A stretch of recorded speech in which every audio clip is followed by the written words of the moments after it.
We're back, Performance Matters Podcast.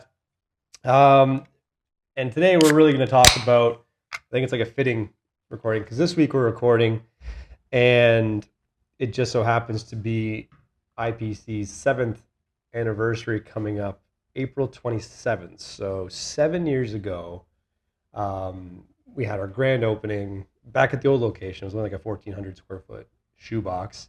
So in light of this, I guess, momentous occasion, we're just going to kind of talk a little bit about the origin stories of how we both, there we go, fucking throw them back. So we'll start with Coach Myles over here. So how did you get your start in the field? Like in the field, like not with this company? Yeah, how did you get your start in the field?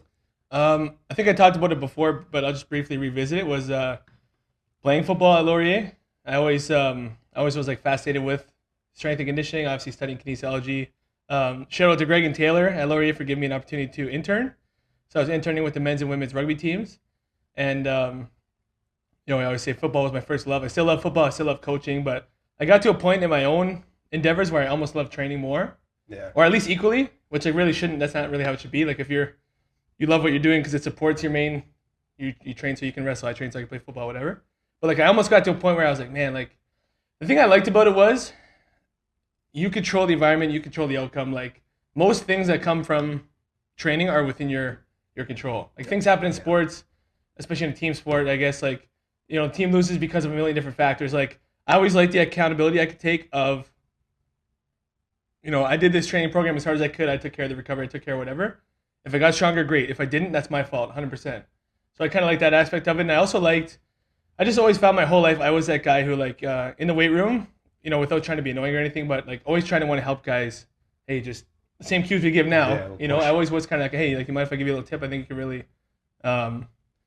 take your training to the next level type thing. Because I always was for what it is, I was a okay athlete, I guess. I got to a decent level of football, but like it took a lot of effort, and I'm proud of that. Like don't get me wrong, but they say like people are naturally gifted. Like that was definitely 100% not me. Like I had to work for every ounce of any success I did have in that sport. So that's kind of where it started, was interning with those rugby teams, and then immediately once after I graduated, I actually became like the strength coach for the men's and women's rugby teams there. So that's kind of how it started. Yeah, I think it's uncommon too. I remember Joe Ken.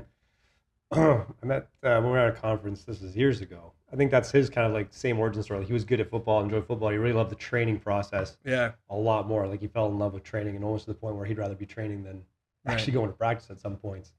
But that's like a very common transition. I think it's true. You can't always control the chaos that is team sports, but in the weight room or on the track or on in the training environment, like it's really up to you and what you make of it, right? Right.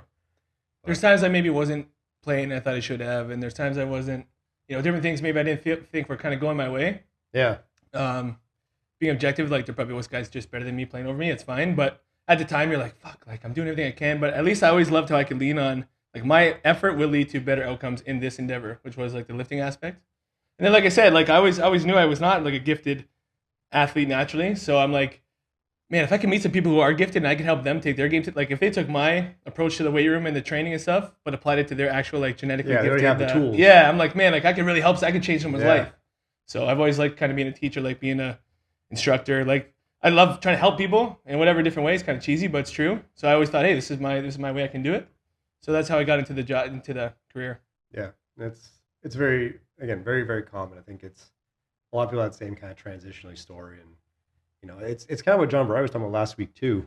We talked about like it can really, if you're genetically gifted, like these things probably don't matter as much as Totally. You know what I mean? Like they're just kind of built for that. Right. But like those guys that might be like in that middle ground or like on the bubble or on the cusp, like there's a good chance we can use this as an environment to actually elevate and say, okay, here's what's going to kind of break us through that bubble to actually be in the conversation now. Yeah, exactly. Versus just kind of having the natural gift, like can't pick your parents type shit. And that's I think that's what makes a good coach too. Like a lot of exceptional athletes I might have played with or like been around, like no disrespect, but I don't really think they would make great coaches. Yeah. Hey coach, how do I run this route? How do I shoot the ball? I don't know. You just get open. Yeah, just do it. Just hit that 10 yards and I don't even know, whatever. But yeah, just shoot the puck, just whatever. Like if you've never actually had like been shitty and like had to really try to get good, yeah, I feel like it's gonna be a lot tougher for you to become a coach and become an instructor, right? Yeah, I think it's you've seen that with a lot of sports. A lot of naturally gifted guys will go and coach, and some do fantastic, and some I think have a tough time with. Not everyone's going to squeeze in the same mold Right. that I did. Not everyone's the same body type. Not everyone has the same capabilities. It's like, okay, how can I kind of revamp it a little bit? And say, okay, how can I find the mold that's best for them, and then have them work within those creative boundaries, so they can get the best outcome for their particular stance on things, right? So Right. it's definitely it's a different perspective, right? And you put them first. Right. It's Totally. no longer it's no longer a selfish endeavor of like, okay, I gotta do Right. this for me. It's like, well, now you become second to the athletes, you become second to the clients, you become second to all that because now you work for them. It's like their best interest is always going to come at the forefront. Yeah, like to be honest with you, I get a lot more enjoyment out of like seeing the kids commit and sign the bricks and the kids do cool things than I ever would have felt with myself. Like it's easy to say, obviously, because I never went pro, I never had draft day, never had whatever, so it's probably easy to say. But like I see the kids getting drafted or drafted to like different leagues or signing NILs to whatever schools or NLIs, I guess they're called. Like I get honestly way more enjoyment out of that, seeing them do it and knowing I had a bit of a piece of the process than I ever had for myself. Yeah, we're having that conversation. I think last week it was just like someone asked like, "Oh, what's like been like a highlight or like a big moment that's like, yeah, like you feel satisfied?" And really, it's a lot. I'm not gonna say hollow, but some of them feel like that. It's like there's a very brief moment of like, yeah, we did it, but right there's like All that. right, back to work. Yeah, it's kind of like when the River Lions won the pro. You're like, Yeah. that was the pinnacle. You're like, okay, cool. We did what we set out to do. We won a pro championship. Now how do we defend it? Now, yeah, you instantly go back to the whiteboard and say, okay, now we have to do it again. Right. It was like that brief moment of like relief and satisfaction, but it did not last as long as I thought it was going to last. Right. It was very brief and then almost felt hollow, like, yeah, we did it. But now what's next? Yeah. You know what I mean? Like I would say a lot more gratification comes from seeing the kids commit to post-secondary, like those Yeah. guys and girls that work their bag off, and then they've done all those small details. They've contacted coaches, they've showed up for their games and excelled. They've put in the work with the recruiting process, and then they get their looks, and all of a sudden now they become a talking point, and then they get an offer. You're like, cool, like that was a whole process. And again, they do that. It's like very gratifying, but then it's like, okay, now we have to become hey, you signed it, great. You're essentially, as soon as you sign, in my mind, your high school career is over. Right. Now it's how can we make you the best freshman Yeah. XYZ school has ever seen. So it's almost like that very quick high and then, okay, back to work. I don't even know if that's ever going to change. It will never change because there's always something extra to chase. Yeah. So like we could each name 100 kids, but right now for me that's Jared Tessier. So when he first committed to go play post-secondary, on top of the world. And then like you said, like the next moment, okay, well now we got to get ready for it. Then he goes, now he's playing really good. Awesome. Now he gets selected to go to the East-West Bowl. Okay, amazing. So that's going to be a couple weeks from now. Once that's over, there's no time to sit around and be satisfied because now season's coming up and then it's your draft year. So guess what? Now we're getting ready for the CFL combine. Yeah, so there's always that next thing. Cool. Now you get drafted to the CFL. Great. Now how do you become a starter on your team, right? How do you make your money? So there's always going to be that next thing we can chase. Once you get into the CFL, cool. How do you get out of your rookie contract and get a pretty good bag, right? There's always that next thing we can be chasing. I think that's the beauty of sports is that you're never. Yeah. You have to find the fine line between like being able to like stop and smell the roses and be happy, but also never satisfied. Yeah. You got to do both. I think I was never satisfied, but I was so thinking I was being hungry and thinking I had the right mindset that I was like almost negative. And I can tell you for a fact I was not productive either. Like just too hard on myself. So I think that's what I try to instill in the kids. Like you have to find ways to be happy but never satisfied. I think that's something I always struggled with, but I think that's what I really try to push on the athletes in here. Yeah, I think as I've gotten older and kind of being more on the coaching side of things now. It's almost like you see these young kids that are coming up that have so much potential. They're working very hard, and you're almost like they almost have the same mindset I think when we did when we were competing. But then you're also at this age now. You're like it's okay to reflect and be like almost like still move forward, but don't be afraid to like look back and see how far you've come type mentality. Like hey, like you can still reflect and look back and be like wow, like we've accomplished some pretty incredible things, regardless of if you get everything you're chasing for. Like if you don't make the Olympics, or you don't get drafted, that doesn't disregard like look how far you've come in the process. You've consistently stuck to and refined to even get to this point. Right. You know what I mean? I think it's hard for them to see too, right? Because they're young and they're so driven, which is amazing. I think it can help sometimes those put things in perspective almost like, like you, whether or not you get what you're seeking, it doesn't disregard everything you've done, and Right. nor does it, it shouldn't impact, the process you have right now. It's like, don't give up because you don't feel like you're any closer, or don't, all those kind of points. Right. But I think it's just getting older. I think, even us, when we're down there coaching now, sometimes it's like we're just in the trenches. It feels like, the days are long, but the years are short. You just kind of look and you're like, holy crap, we have a bigger space now. We Yeah. have a ton of teams. We have some fantastic athletes and fantastic people, all working towards their own, objectives, and they're all kind of, same mindset of, it's crazy the culture that can be created from people from two different worlds, two different walks of life, but be in the same room and just get after it, whether on their own or together. It's funny you say that because Lucas made that comment this morning. Yeah. I can't remember what was going on down there, but he's like, man, it's just so cool that it's so cool the variety of people that come in here. That's all he said. Just a little simple statement, Yeah. but that little simple statement was pretty profound, right? Yeah. It is. And again, like as we approach like the 7 years, holy shit. As we approach 7 years, starting from a shoebox to where we are now, it's just crazy. Like I don't even know how to describe it. It's kind of just, you just look, you kind of just look at the room, you look at the people, and you're like, man, how did we get here? Like, Yeah, like now I have to force myself to reflect because that's one thing I was Yeah. never like. I can apologize so many times because I know after every game, like Kayla was around, my parents were around, like they would just be so happy to see me, and I'd just be miserable. yeah, Oh man, like football, you're probably getting 60 plays on offense, 60 on defense. So I probably had 60 plays, and like I just want to dwell on like the one or two that weren't good, and they're like, "Oh, good game," and I'm like, "You didn't see that one, whatever." yeah. The one thing, and Now I'm looking back, I'm like, "You fucking loser!" And I'm like, "Don't be such a baby, right?" Like these people came to support you, they love you, and like you played good enough, you played pretty good, whatever. And I'm like, you just focus on the negative again, thinking I was, oh, that's just me being hungry, that's me being motivated, right? but really, And to an yeah. extent, it is until it's not. Yeah. And It was, if I had a bad play, it's not their fault. So why am I taking? Why am I taking it on yeah. them? They right? don't know anything any different. And same thing when I was competing. We had a roommate. Like there was a couple wrestlers. Then my first year, we had a roommate who had nothing to do with sports. Mm.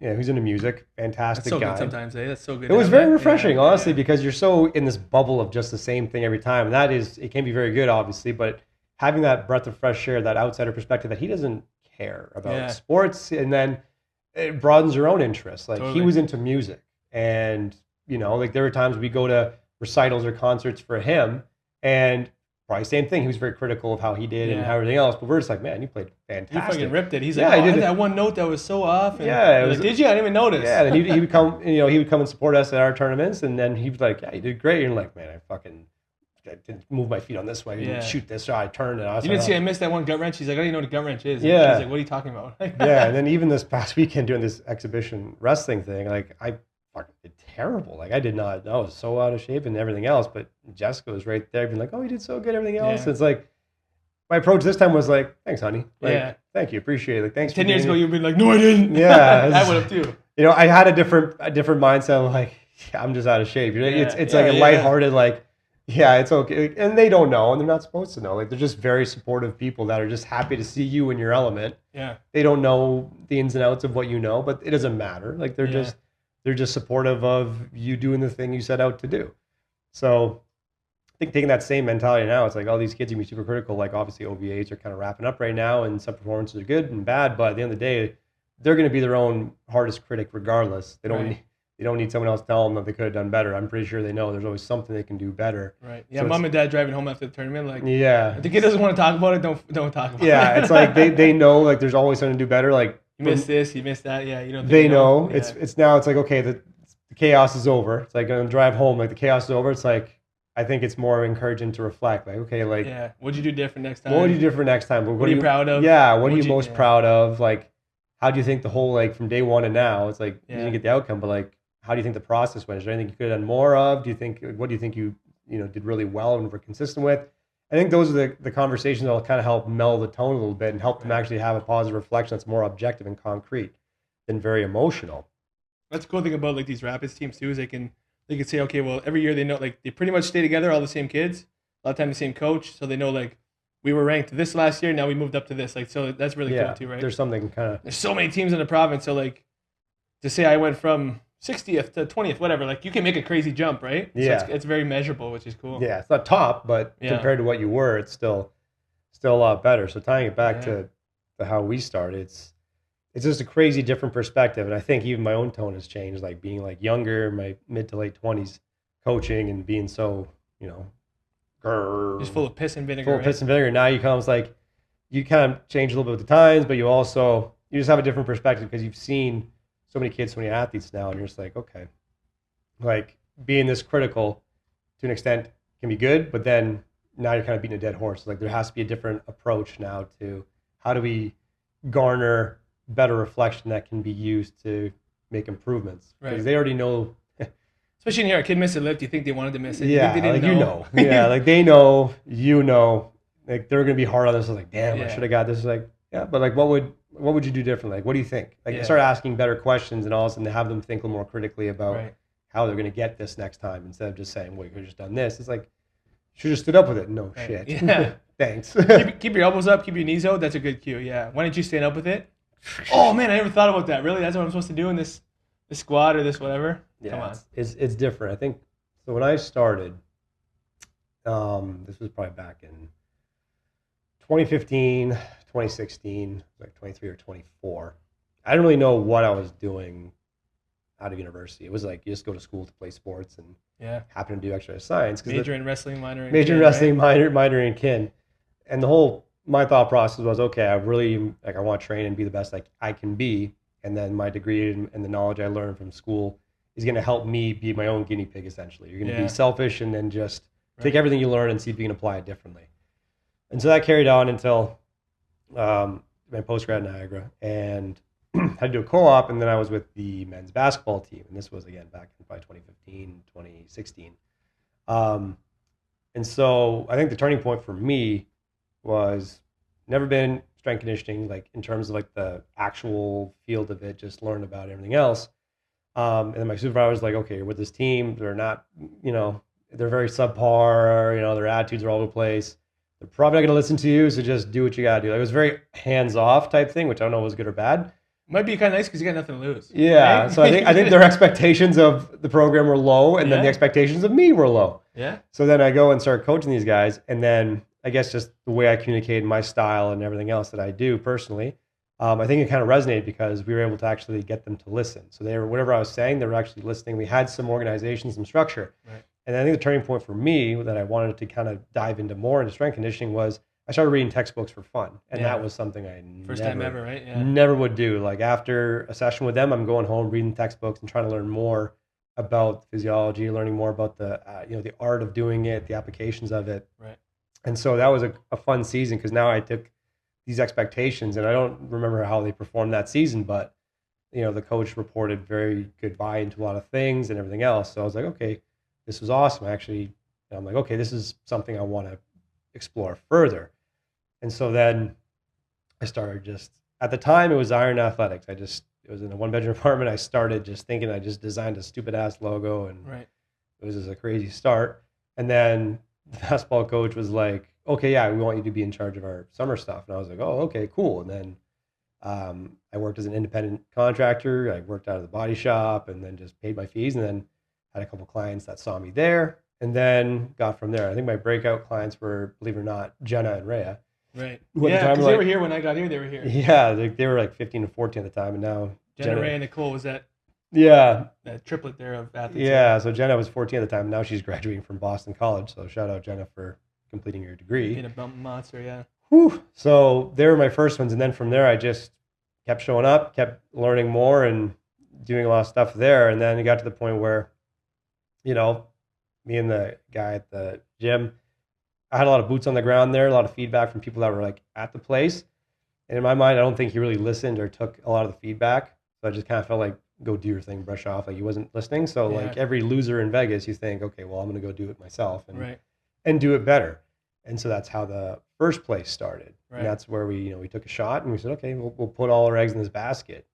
And then at the time, there was, like I was with someone else at the time, and then, I'd fallen out, and then, long story short, lost my house, lost everything else. And so, I'm not going to say self-incrimination on this point, but hypothetically, I may or may not have seen someone live in the gym who may or may not be me. So I lived in the darkness for a year and a half. I remember because I was at Evan and Jesse's Super Bowl party, and then that's the first night I spent, hypothetically spent, it may or may not have spent in a facility in a room at the top of the gym, living in the dark for a year and a half. I used to wonder because when I first started working there, and I was like, man, I love the hustle, like culture. I totally get it. Like I would have 6 a.m. clients, and you would always be there before me, and I was like, dude, like chill out. Like, hey, like a part of me was like, do you not trust me to open the fucking gym? I was kind of getting annoyed a little bit, and then like I always would leave before you at night, and I'm like, okay, if you don't trust me, which is kind of like I do get it because I was new, but I'm like, hey, come on, chill out. Or the other part, I was like, okay, like are you trying to prove a point that you're like a hard worker? I'm like, I that's not really how you need to prove it. Like I'm like, what are you doing? And then I realized one day, like, oh, you live here. Maybe you live here. Maybe you might, live here. Possibly. you might live here. Then I was like, oh shit, okay, well now it makes sense. So I'm like, what is happening? Like, Yeah. first one in, last one out. Yeah, totally. But I'm like, man, Yeah. come on. That was just the situation at the time, and that was just the risk it took to start the business. That was I guess the sacrifice was, I'm gonna go all in on this. Right. And that was the most feasible way to get it done, hypothetically. So that's how that went. And then obviously that changed after a year and a half. I was able to save up and then get the home I have now. And then it just kept growing. We just kept doing the things consistently well, and a lot of learning. Like for those listening, I don't have a degree in business. I don't have a master's in any of that shit. It was literally just read a ton of books. Like the gym was being built, I was spending all my days reading during that time where I couldn't train people. I was just reading books, practicing with accounting, practicing with software and media and blah, blah, blah, blah. Like just doing the things and getting it all wrong and then getting it less wrong as we went. And then those small things started paying off. And then we did a good job with the people we had. More people started showing up, being curious, coming in, seeing the culture that was being built. And then it was just kind of the wash, rinse, repeat method, time and time again. And that was 5 years before we moved to the new space. That was 5 years of just building, working, practicing, learning, making a ton of mistakes, and then never being afraid to just take action. I don't think we spent too much time paralysis by analysis. I don't think we spent too much time being frozen by trying to plan it out perfectly and just go. It was more just like, okay, like, it's good. We're gonna make a ton of mistakes anyway. Just go and figure it out as you go. Yeah, like imperfect action is better than Yeah. trying to design the perfect plan and never actually executing, right? Mm-hmm. So it's funny too because people be like, "Oh, you guys been best friends forever? Like, how do you know him?" I said, "No, I just walked in with a resume and a handshake, and the rest is history." So like, what happened was I was graduating. Except I was doing that lower A rugby job. It was at the time it was not sustainable to like have like a life. Okay, so. And I want to live in Niagara. So I'm like, man, what the hell am I going to do? So I was kind of having some of the same conversation in my head. I'm like, do I go apply to school or something, but I don't have a master's, so they're probably not going to accept me because that's typically the prerequisite. And then I'm like, do I go get a master's? I don't really want to do that because I feel like I've been coaching, right? Like I said, shout out to Greg and Taylor. They were awesome coaches and instructors, but they also let me like, my first day, I'm like, hey, do you guys want me to be like flying the wall or can I coach? And Taylor's like, yeah, dude, get after it. So I'm just like yelling. I'm in the gym yelling like from day one. So I'm like, I feel like I can coach. Like, I can always learn more, obviously, but I don't really feel like I want to do another 1 or 2 year master's. Like I want to get coaching. So I'm like, hey, I'm not going to apply to school. Then I'm like, I don't know shit about business, which at the time, like I had the mindset of like, well, if I don't have any formal education, how would I do it? So thank God you didn't have the mindset I had, but that's what I was thinking. Like, shit, I don't know anything. And then I just saw somebody post on Facebook about that original facility.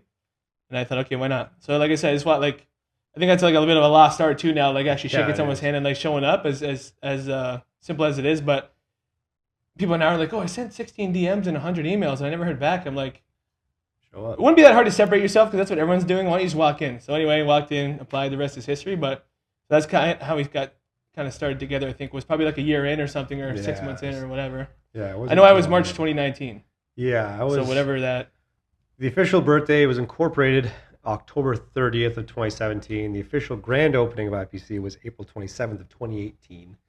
So almost a year after. Yeah, almost a year. Yeah, almost a year after. And before all that time, like learning, like before even I thought about building the facility, like because I didn't go the master's route. I got a post grad, didn't go the master's route, but I was coaching actively with basketball guys and a couple of clients I had. So I was like, I have to learn as much as I can. And it literally was just for me, I sent emails, and that's how I met Coach Kitch too. Like he was at Bloomsburg at the time, but I just sent emails to every coach I could, remember a name off of or textbook, and Even John Goodman, he was really good. I remember watching a lot of his seminars early on because he was like both business and training at the time, and having conversation with him on like the entrepreneurship side of things. But like just reaching out to coaches and being like, hey, I'd love to come for a visit and just see how you run your weight room. And I remember reaching out to Penn State. I just threw an email out to the Yeah. director of Penn State. I was like, hey, I'd love to just pick your brain. Like, if there's any space I can come and observe, I'd love to observe. And he emailed me back same night. He's like, yeah, we actually have assessments for our football guys tomorrow if you can make it. So I just packed up the truck and just drove 5 hours to College Town, Pennsylvania. It was That's a good great. lesson. Just say yes and just figure it out later, Yeah, right? I just Yeah. just showed up and just got to observe and watch, how they ran their weight room, and it was cool to see. Okay, like they're doing a lot of the fundamental stuff. It wasn't just what they're doing; it's how they ran their operation at the time. It was like team warm up is very basic, a lot of ab stuff just to kick things off, and they all broke off in their groups. They had like a ton of racks. Obviously, it's Penn State, but it was like a well-oiled machine. They're clean. They squat, they bench, whatever they were doing at the time. They did it like a well-oiled machine. The assistants were up and down the aisles, making sure everyone's doing their stuff. The intent, how they did it, was flawless, and it was just how they organized themselves. And then after that, they would go to the hill by the baseball stadium and just do all their sprint work. Right. And I remember the coach was like, "Yeah, we hang our hats on the fact that we're in great condition and in shape. Like we train really hard on the sprints and everything else like that." Um, and then me and him had a little conversation. He was like, "No, it's great that you just reach out and like." He's like, "We need more people just going out there and just getting in touch and trying to learn." He's like, "It's never a bad thing." He's like, "Just keep reaching out and keep learning." So it was a good eye opener. It's like, yeah, you don't have to, if you just reach out and try. It's like just figure it out as you go. It Right. was, and that's a lot of the learning that we did. It was like, okay, observe, pick their brain, and then take it back and apply it. Right. I went to a bunch of conferences, had some great conversations, picked up some cool, nuggets of wisdom here and there, and then it was just put into practice, see what works, see what didn't work, and even now we're still learning. We're always trying to better ourselves in some way. Of like, I think that comes with time too. You realize how much you don't know, and then I think the wisdom part is choosing what not to do. Right. Right? There's all these things you can do, but it's being selective. Like, here's why I'm not doing this, right? And here's how that could be useful, but maybe not. But here's the rationale that I'm going to use based on the experience I have now. It's like that Dunning-Kruger effect, right? Yeah, I was like, yeah, it was very, very young, naive. Like, okay, the textbooks tell me this, I'm doing this. All of a sudden, you like learn all these things. You want to throw everything at the wall and see, and all of a sudden, you realize, okay, these things probably don't matter as much, and you end up going back to the fundamentals of most, basic stuff done consistently well, and you're like, oh, okay, like this is good enough that we're still seeing, good improvements, and the buy-in's good, and everything else that matters is getting good as well. So that was the big learning curve. And again, mid to late 20s later, 5 years at IPC before we looked to expand. It was, yeah, we had, well, it was like 14. We had three racks. We had three racks, a couple dumbbells, maybe 12 yard, 15 tops yard Yeah. turf. It was like misshapen, so like it was probably like Yeah. 10 to 10 on the one corner, and then like kind of 10 to 12 on the other corner where we Yeah. stacked all the plates Yeah. up. Maybe like maybe 4 feet wide. Yeah. It was very, very small, but we were able to have a ton of great people in there at the same time. And it was just, I think it's almost different now compared to what it was. Cause like, I feel like the athletes were more efficient in that room because they knew we had three racks, like full power racks. You could really have six guys in and outside of a rack squatting or pressing or whatever. But they just got better at like that camaraderie because it was so tight knit there. Like you had to be efficient with your space, everything else like that. Right. Versus now, it's like we have like 8 full power racks, a ton of space, but no, everyone's afraid to use the same rack as someone else. It's like you can go on the inside. How many times does somebody look at me and say, "There's no racks"? there's like I'm 8 of them like- on the inside you could use. Every rack is 2 racks because they have full racks. So I'm like, that's 16 minimum, and you could put more than one person on one. We could have 32 people at once. I said, don't Yep. even, you don't even know Yeah, where that's it came from. it's I don't want to hear it, and even the OGs don't want to hear it either. yeah. You tell them, they're like, you don't even know, man. Just roll their eyes or laugh, right? It was different. That was a great first location. Was great in that respect. Even like we started doing team stuff there. It was we only have one team at a time, so obviously like our time was limited because you have like our semi-private or our strength conditioning at different times of the day, and then we try to fill the gaps with teams on the other ones. So we really had to be very efficient. Sometimes we had like 19 to 20 people in that shoebox for a team, and we were just y'all didn't even know, but it was crazy how we would like literally draw grids on the floor so everyone had like a 4 foot by 4 foot space to use for their warm up. We did a lot of on the spot stuff. You had like groups of 3, 4, 5 at certain stations. Rotate. We did different methods, which we've written about in articles for Team Builder as well. Like if you want those information resources, they're all there. Kind of like how we did those things, but it was just crazy how we became so adaptable to just how can we maximize the space with people and try to keep it as organized as possible so everyone can get the stuff done in a timely fashion, and get the most out of it. And then all of a sudden now we're like, okay, we got to that point where like, okay, it's time to start looking for, a bigger space. Now we can obviously, hey, we have more time, we have more space, we can condense certain things and then, make it a better facility for teams. So it's like, okay, this is where their home is, so they can do all their supplemental work. We have a boardroom and offices, so it was just a crazy expansion. I remember that time too. Was It makes you a better coach, though. Eh? Like looking oh, back on it, is I always tell like interns now when they come here, I always tell them like, listen, like you get spoiled down here with the space, with the equipment we have access to, but you need to be a good coach without all this stuff, and then this only makes you better, right? So I'm like, you should be able to be in like a freaking broom closet with a squat rack in a barn. You should be able to create a champion, and then all this other stuff is just like, don't get it twisted. We only moved because we wanted to serve more people, not because we weren't getting it done, right? Like a lot of the bricks on the wall are from the original place. A lot of the jerseys hung up are from the original places. We didn't move because we couldn't get it done. We moved because we just want to get it done with more people. Like, how can we serve more of the region, right? yeah, it was. I think if you take a coach that had limited resources, but they're able to creatively find a way to train people with limited resources, it's way easier for them to adapt to Right. where they have endless resources or more tools, more space. Try going the other way, where you have someone coming from like a very high end weight room and space, and everybody else says, okay, now you have to go train here. They have no idea Right. what to do because they never had to get creative. So now, right, you take that coach with limited resources that has to problem solve, you give them the resources. Now it's like, okay, great, their whole toolbox just got expanded. Versus someone that has only know what they know in terms of high resources. You put them in a space that has very little. They're like, I don't know if it's even possible. You're like, well, it is possible. Right. You just never had to think how to get it done. So it is definitely different for the interns now too. And I remember even when we started interning, I think our first intern class that was a pretty fantastic group of guys. It was again before me. Like as I was coming, Yeah. they were finishing up. Yeah, the whole reason we started taking on volunteers or interns that wanted to learn. And I remember even when I started the space, I was like skeptical at first because I didn't really.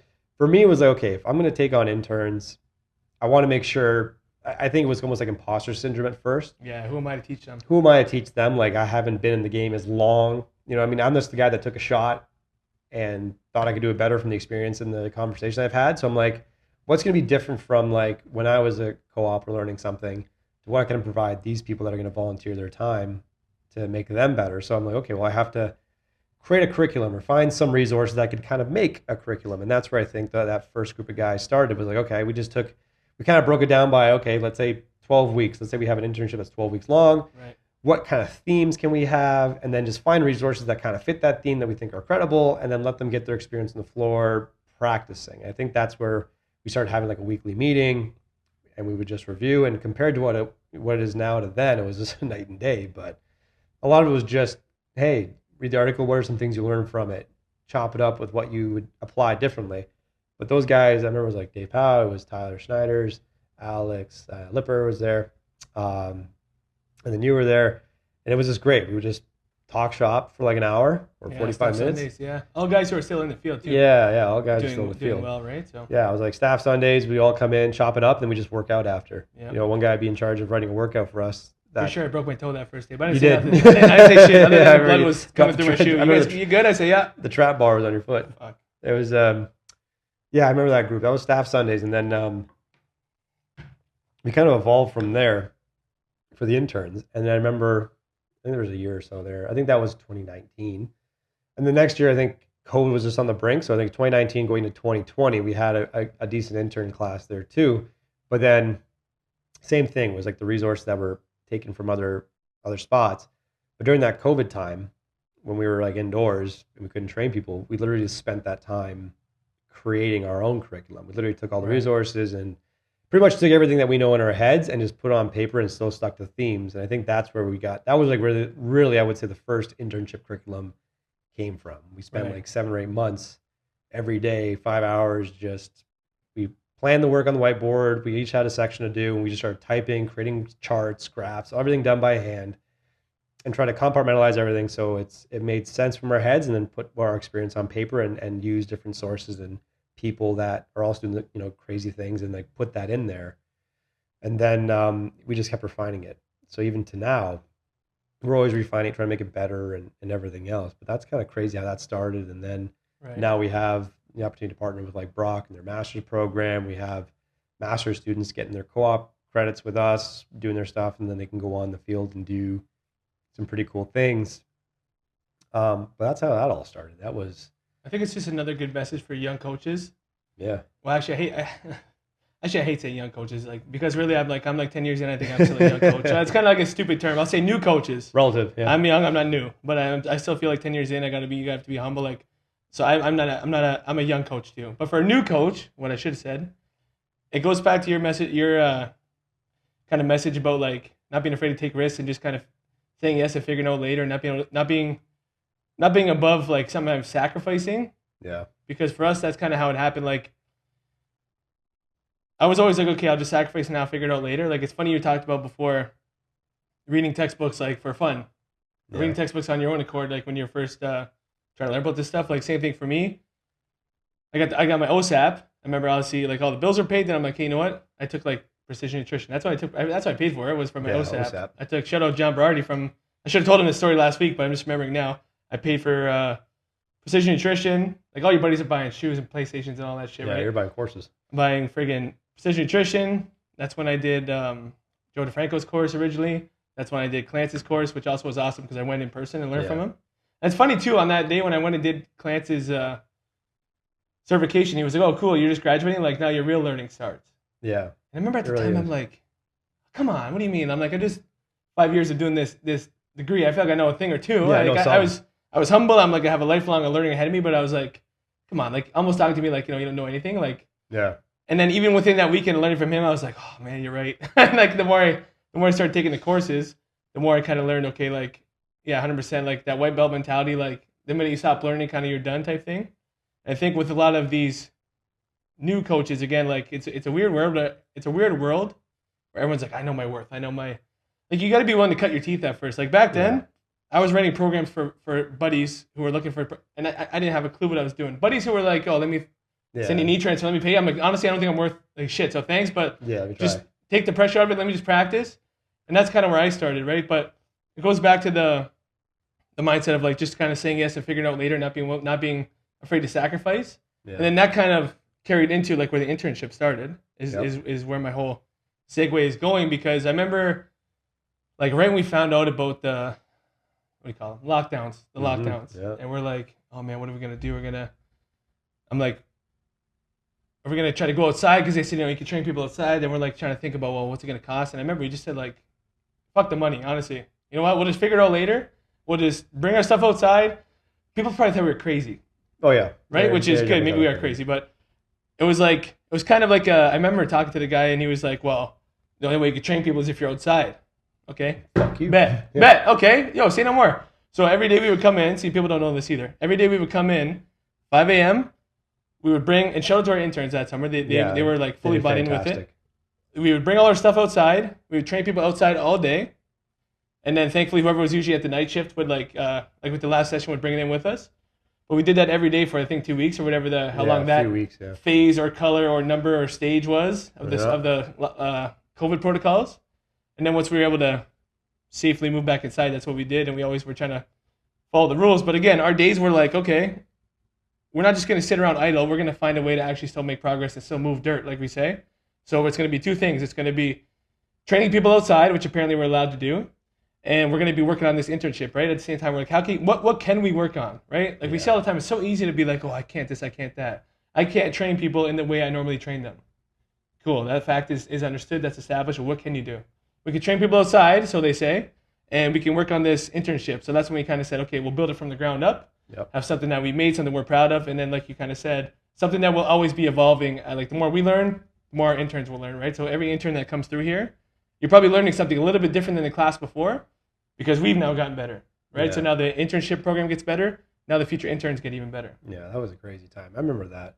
It would have been so easy to just sit around though. Oh, 100%. And most people probably would, but who knows what would have happened? Yeah, I felt defeated. I remember that was the first bylaw guy that came in the back. Loser. I really I don't care. Loser. Why was he talking to just coming in like a dick? Anyway, but I remember like the first I was like I literally did not know, because again, I don't know if a business degree would help, but like I didn't know any of this shit, Right. right? Like there's not like a manual, like here's the steps to do. Here's a pandemic protocol. Yeah, here's a step to This- not only this is the running a bonus, chapter business, but 28. here's the rules. Here's a playbook on how to actually run. Like there's nothing like that. So it's Right. kind of like I did not know what to do. Like I got threatened with fines.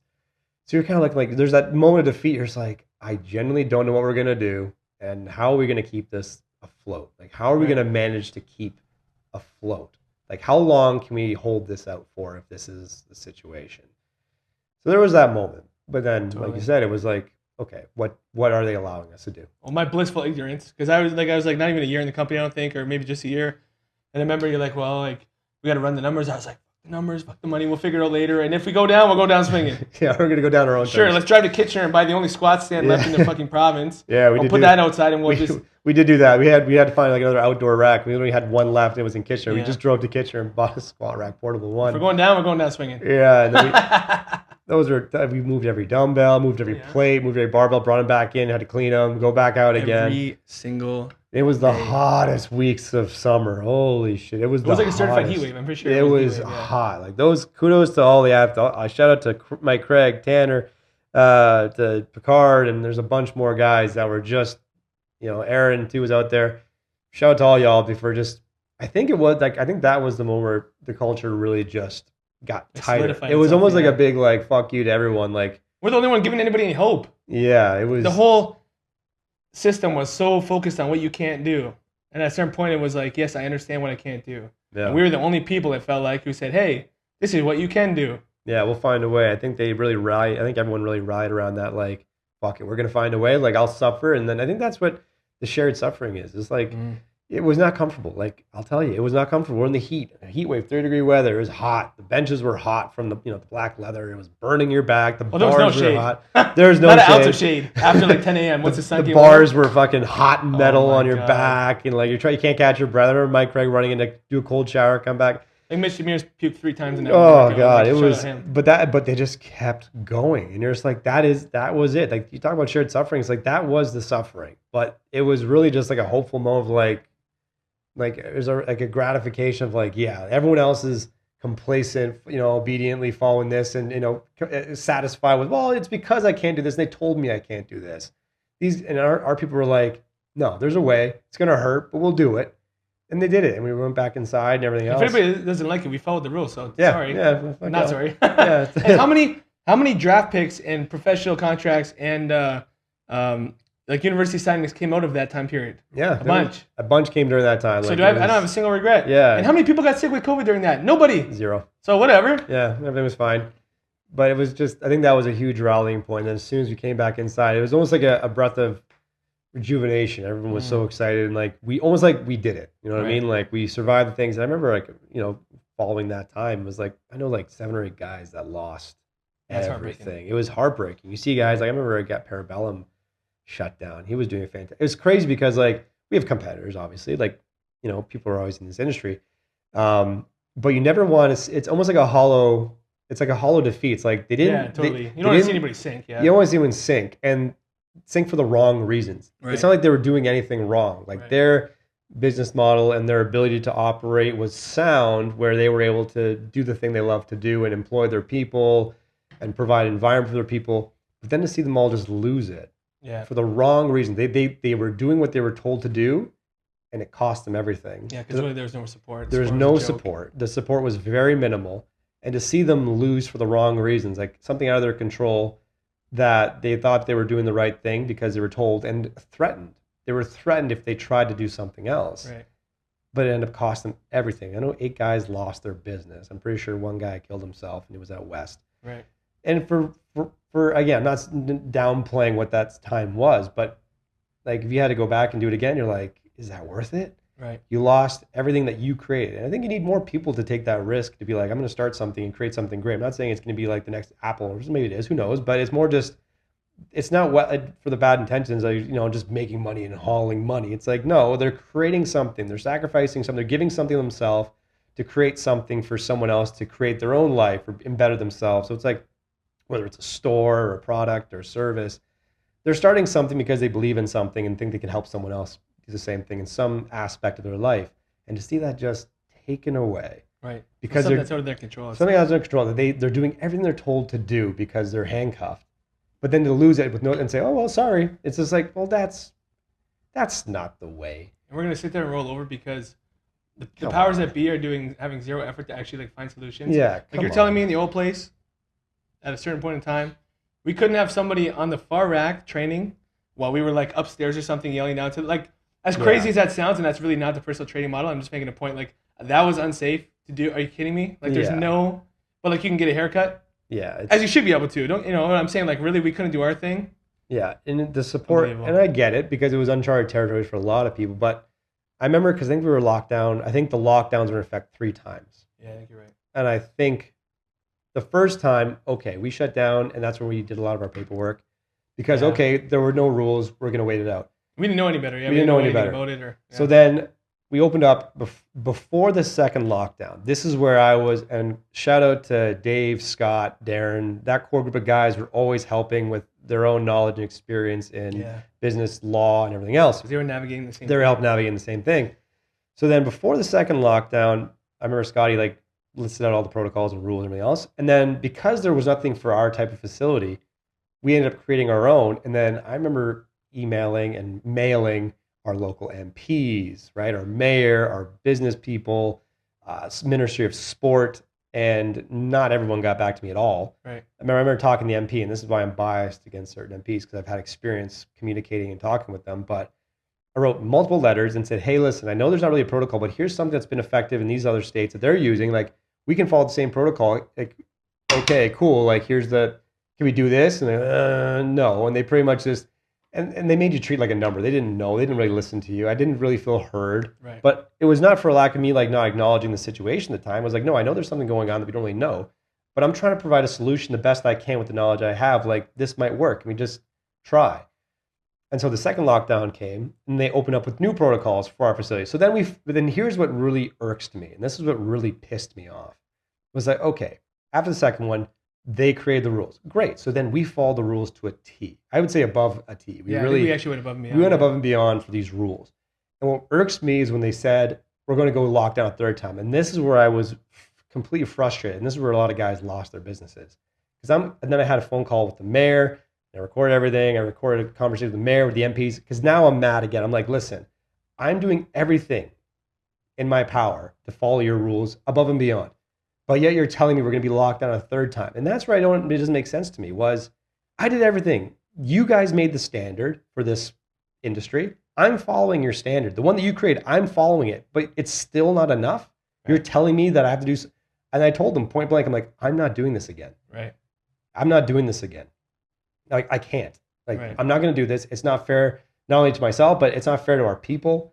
I'm like, that is absurd. I think this is where the code fatigue really kicked in because people are now fed up. Like, okay, this is no longer making any sense because now they're just twice. Let's try to. You can't just implement rules and all of a sudden, okay, the rules are making it apparently not working. We're going to shut everything down. It's like no, and that's where I think we made that decision to be like, you know what? And I made on the record to them too. I said, I'm not doing this. If you guys do this, I'm not doing this. Right. Like, I'll follow the rules.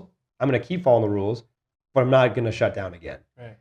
And so that was where that hard time came, where it's like, okay, we're operating. And ironically, we found ways to keep it within the rules because there's so much gray area, they couldn't concretely do anything. So we found a way to go through the rules legally. But that was one of the more stressful, I would say, that was April of whatever year that was at the time, 2021 or something. That was probably, like April to like August. Those were the most stressful for like 3 or 4 months because I remember journaling every day, just trying to keep my mind from going insane because it was just this threat where you had to be so secretive, right? So secretive. And I remember bylaw came by at least 3 times. They threatened me with a $25,000 ticket every time. And I didn't think I'd have the nuts to be like, okay, you know what? When someone throws a $25,000 fine at your face, you're kind of like, it's not pocket change. That's not pocket change. Your heart and your gut sinks. But I think for me, kind of handling that was remembering that they don't have anything. Yeah, because we're following the rules. We're following the rules. Like, you don't even know your own rules, but every time they came, it was like, well, no, here's the rules we follow that you wrote, and then it was, oh yeah. Yeah, so I think that next week. That was the only ace in the hole was that they couldn't really enforce what they're threatening us with because they had nothing to enforce. Right. But it was still stressful. Like, I was extremely stressed. Like, I was having a hard time eating and sleeping because the next day, like, okay, another day I got to go back in there and wonder. but then it ended. But it was just, man, oh man, that was, and again, kudos to our people because they felt the same way. Like enough is enough. We're doing everything we're told to do. It's still not good enough. So it's like, no, we're going to do the things as best we can to all the rules, but we're going to go through this. We're going to navigate this together. And we did. And we did. And we had a lot more people understand and buy in and go from there. And then after that, it was smoothish sailing, but And I'm not exaggerating when I say we had like 0 cases. 0. So like we followed the rules, we had like 0 cases. Like I don't have an ounce of regret. But my whole point is bringing it up even is that if you want to own a business or start a business or something, like it's just not going to be without hardship. No. It's going to be, No. it's good. Like nobody ever would have predicted. It's funny, you think the sets and reps, like, did I write the perfect program? Did I coach it properly? Like, relative to everything else, that's the easy part sometimes. The hard part is like, what other BS am I going to have to deal with right? For yourself? Like, whether it's navigating like leases of places or whatever, or navigating a pandemic that you never saw coming. It's so funny because when the pandemic started, I remember we saw it on TV. And we had our little TV there at the old place we were watching it, and it was like, oh, one case of this is in BC, I think it was first or something. We're like, oh, it's not going to come here. Boom. And then there was like one in Toronto the next day, and I said, oh, no, they got to isolate it. We're good. And then it just obviously spread like wildfire, right? Yeah. So then we just had to take it as it came. But that's kind of my whole point is that, like, if you think you're going to get into a business and it's going to be smooth sailing, like, you're just lying to yourself. Yeah, right? There's a lot of things people don't see. And like I said, I don't have a degree in this stuff. Right. A lot of it is just learn, read, ask, apply, practice. Like, no one taught me how to review a lease or triple net this or TMI that. It was like, those are the things people don't see, and those are the burdens they probably don't have to bear. Like, to burden is going to be, how do you, the commercial rent and leasing and everything else, the operational expenses. Those are things that I didn't have any clue about. You just learn as you go, and then you ask for advice, you ask for support, and you learn from people that have been doing it. And then even this past year, we did the BFU stuff, and that was very helpful because it took a lot of things, I think, that of how we operate and our model, and it just kind of refined it and said, okay, like, here's like a better way to kind of make it a little more structured, a little more systematic, a little more everything. And that helped because you have guys that are all a conglomerate group who've done it before, and they're giving their experience. I think that was, again, that's like the lesson that came from the last 7 years was we didn't know anything doing this. We just took a shot and we figured it out as we went. And then you're continually looking for feedback, continually asking questions, continue applying new lessons.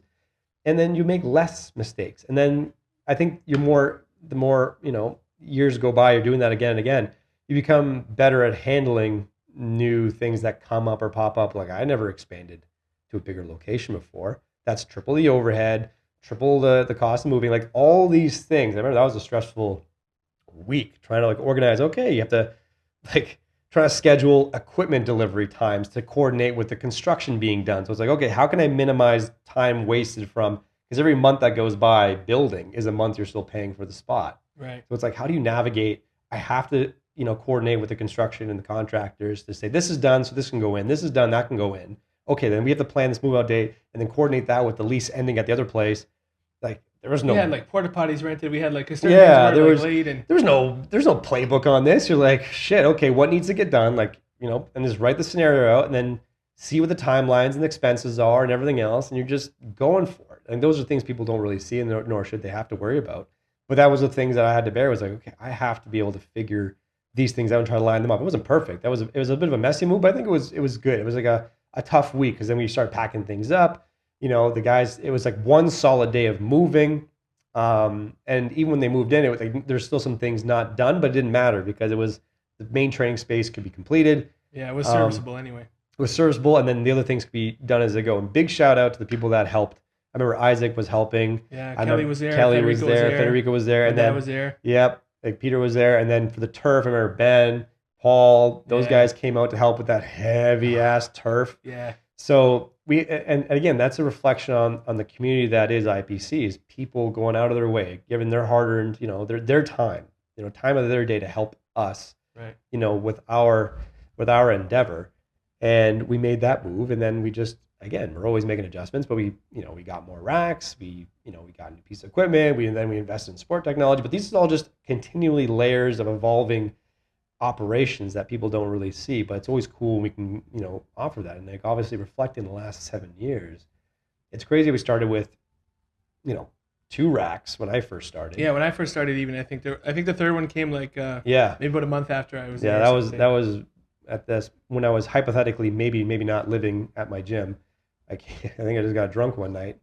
Don't get drunk, but I got drunk. And I think I just stared at this space. I came back to my maybe or maybe not home. You know what would fit there? No, yeah, I think I texted you. I was like, I was just staring at this space, and then I was like, you know, what might fit there, a rack. And I just don't make stupid decisions when you're drunk. But I just decided to order a rack. And I was new. I didn't know shit about money. When I was boss, I'm like, yeah, man, do it. I was intoxicated. And I decided to buy a whole new rack. It turned out for the best.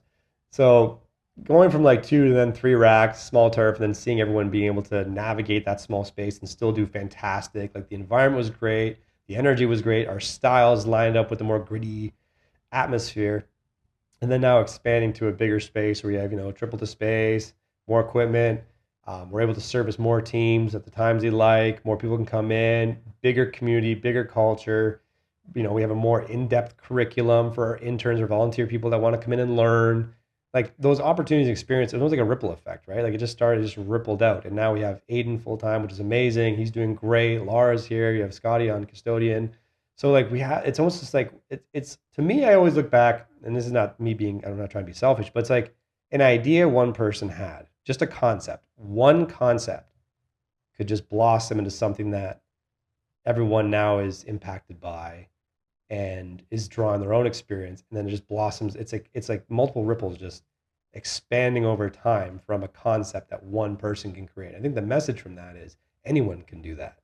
Yeah, and just like I could say from growing up here, it was the perfect time, the perfect guy to do it, and like it was something that this region clearly needed.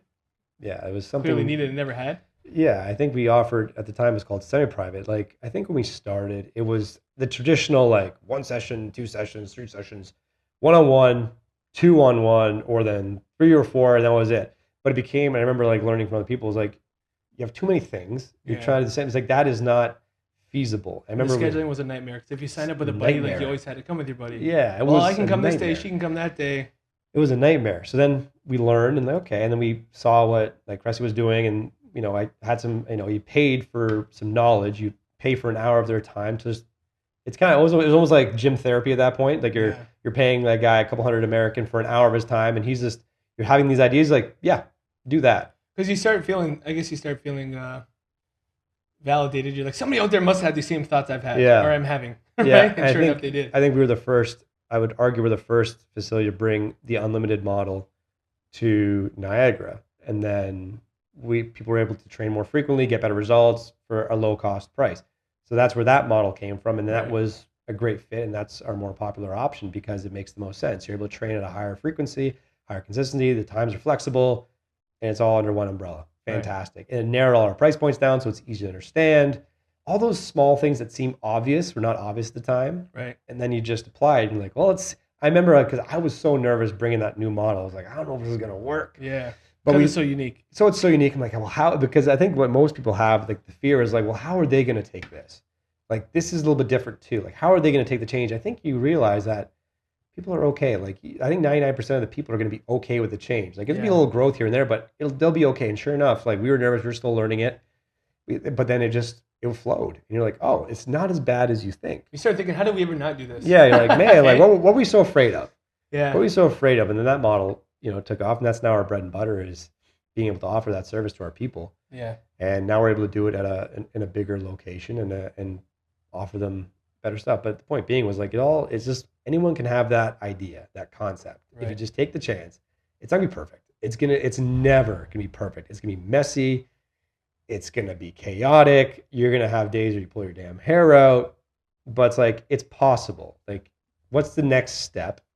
Try it, get the feedback, and then just rough around the edges a little bit, smooth them out, and then just keep doing that process. Wash, rinse, repeat. You're gonna get less wrong over time. Right. If you stay consistent. I'm not saying just throw a Hail Mary and go for it. I'm saying there has to be like a pre-planning moment, like like be reserved and be a little more conservative with certain things. But if there's a need, and that's what I felt at the time, I think there was a need because nobody was doing like a high performance environment where people can come as much as they like to do something.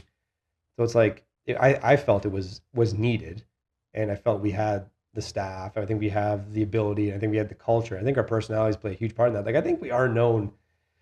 Even now, I think we are known to be more in quote unquote intense, which I think it's a positive intensity. You know what I mean? Yeah. I think it's a positive intensity. Like, Thanks. yeah, you know what I mean? It's not like it's no, like we're here to work. Like we're gonna work hard and have fun, but we're gonna work hard before we can have fun.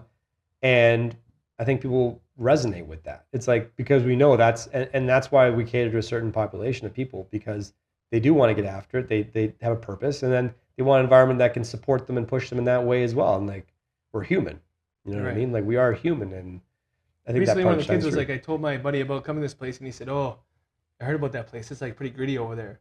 Gritty. And I was like, "Cheers, good. Gritty. Tell everybody. Yeah, gritty. Tell your friends. Yeah, Yeah, freaking right. yeah. It's like, but you have heard of me. Yeah, like I'm like that's a pound in the back. That's like a badge of honor. Like freaking right. Yeah, it's not, like it's. I think again, everyone has these preconceived notions, and Gritty is not negative. Gritty is not yeah, offensive. Gritty is not, you know, any type of negative connotation. Gritty is accountable. Gritty is motivational. Gritty is realistic. yeah, That's what it is. yeah. It's transparent. It's optimistic too, to be honest with you. Yeah, it's transparent. It's not this frou-frou nonsense. This is who we are. I think from our own backgrounds, we come that way, and then we're very adaptable to coaching because we know everyone learns differently, and Right. everyone has different ambitions, different goals, to different extents, different levels. We adapt to that, but there's still a way for them to feel like there's a home here for them to get better. And there's, like I said, the culture aspect, the community aspect is what's phenomenal to watch it expand. Like you have people from different walks of life that would probably never maybe be intermingling outside Yeah. in a normal day, but then all of a sudden they come in here and they're meeting new friends or seeing people and interacting with people from different walks of life with different perspectives and different points of view, and they're still able to navigate together, laugh together, work hard together, support one another. That's the whole fucking point. Right. You know what I mean? Like we're not right on this high horse where it's sets and reps and it has to be this way, blah blah blah. It's like yes, we understand all those prescriptions are important, but it's how we're able to do it, and the people that surround, like the training partners that we have in the room that are supportive of one another. Like that's the whole point, and that's what the fun part is. They come to our community events, we go to our kids' graduations, we go to their weddings, and it's like that's what I think has been the coolest thing reflecting the last 7 years of IPC is like, yeah, the growth, the hardships. And I was talking with Jessica the other night too. And, it's crazy. Some years I've actually missed our anniversary for the company. Some years I've actually missed it. I don't remember which anniversary it was. It was like the fourth one or something like that. We had Holly, the clean lady. She texted me. I think it was the day of the anniversary. We finished up and I went home and she's like, oh, happy anniversary. I was like, what? For what? I was like, for what? She's like, oh, it's your gym's anniversary. I was like, oh shit, I forgot it. Because I think in my mind, I always count the real anniversary as October 30th because that's the incorporation date, but the grand opening is like supposed to be it. But it's just like, oh fuck, there's another one. But then you spend some time to reflect, and you're like, man, what a wild ride it's been. It's the people we've had the privilege of meeting, interacting with, working with, seeing. I would say it's cool seeing the impact. Like obviously, some of our kids are graduating university and they're starting their own careers, and still stay in touch with them, and people that have like so many people had a positive impact from training here and coming out of here and meeting people here. And like I said, the reflection is always like it all started from just some mid-20s naive motherfucker like me just sitting there going like I can do it better than these guys, brr. And now it's like, man, it's just come from a concept and a ton of hard work and a ton of support from some awesome people. And you're just like, man, look what we were able to create. Like, look at what we were able to kind of build and continue to build here. You know what I mean? I was thinking last week when John Brady was on the podcast, and I was laughing to myself. I'm like, man, if I put myself back in fourth year, whenever I took that course, and I told myself like, okay, 7 years from now, you're going to be working in a strength and conditioning facility that rivals any D1 facility, like one city over from where you're born. And the guy that wrote this textbook you're reading is going to be on the podcast that you are helping host. I'm like I just wouldn't believe it. And there's going to be 60 bricks on the wall of people with like D1s like and university scholarships and like pro contracts. Like I'd be like, yeah, that's the dream. Like I don't know if that's ever going to happen. Like yeah. So talking about like smelling the roses, something I've never been good at. Like I was thinking that last week when John was in here. I was like, man, what an honor just to even be in the same room as him. Full circle moment, eh? And I was like, man, if I told myself this in fourth year, I would have been like, yeah, keep dreaming. Yeah. Yeah, that would be nice, wouldn't it? Like, Yeah, so it's so easy to get caught up in the day to day, but I'm like, and I'll never feel like we made it. Like I said, I hate when people ask me like, oh, what would you tell young coaches? I'm like, well, I am one, so I don't. Yeah. you know. But nonetheless, I'm like, that was a pretty cool full circle moment where I was like, man, I think we're on the right track. I think it's fair to say. I don't know if I'll ever say, hey, we've made it, but I'm like, we are certainly on the right track. Yeah. It was a full circle moment, and like even he even had the privilege like of training his kids. Like he trusted Oh us to train yeah, his kids. I was like, amazing. this is crazy.